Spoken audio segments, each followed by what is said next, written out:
30 வயசு இருக்கக்கூடிய நபருக்கு 25 லட்ச ரூபாய்க்கு ஆயுள் காப்பீடு வேணும்னா அவருக்கு வருஷம் 1 லட்ச ரூபா ப்ரீமியம் பே பண்ணாதான் அவருக்கு அந்த 25 லட்ச ரூபா ஆயுள் காப்பீடு கிடைக்கும். 30 வருஷம் முடிவில் அவருக்கு அவர் பே பண்ண 30 லட்சம் ப்ளஸ் போனஸ் எல்லாம் சேர்ந்து ஒரு 65லேருந்து 70 லட்ச ரூபா அவருக்கு திரும்ப கிடைக்கும். இதுதான் ஜென்ரலாக ஒரு ஆயுள் காப்பீடு நிறுவனம் வழங்கக்கூடிய திட்டம்.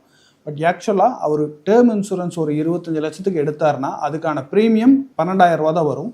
மீதி இருக்கக்கூடிய 88,000 அவர் மியூச்சுவல் ஃபண்டில் இன்வெஸ்ட் பண்ணார்னா அடுத்த 30 வருஷத்தில் அவருக்கு கிடைக்கக்கூடிய தொகை வந்து 2.25 கோடி கிடைக்கும். ஸோ எப்போவுமே இன்சூரன்ஸையும் இன்வெஸ்ட்மெண்ட்டையும் தனித்தனியாக பண்ணுறது தான் நல்லது. இன்சூரன்ஸ்க்கு டேர்ம் இன்சூரன்ஸ் எடுத்துக்கோங்க, உங்களுக்கு குறைவான ப்ரீமியத்தில் அதிகமான பெனிஃபிட் கிடைக்கும். இன்வெஸ்ட்மெண்ட்டை தனியாக மியூச்சுவல் ஃபண்டில் பண்ணுங்கள், அது ஒரு 12% ரிட்டர்ன் கொடுத்தாலே உங்களுக்கு ஒரு நல்ல கார்பஸ் கிரியேட் ஆகிடும். So always plan perfectly.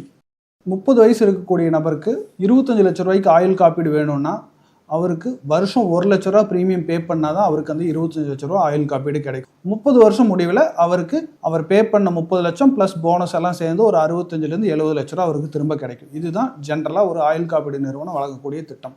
But ஆக்சுவலாக அவர் டேர்ம் இன்சூரன்ஸ் ஒரு 25 லட்சத்துக்கு எடுத்தார்னா அதுக்கான ப்ரீமியம் 12,000 ரூபா தான் வரும்.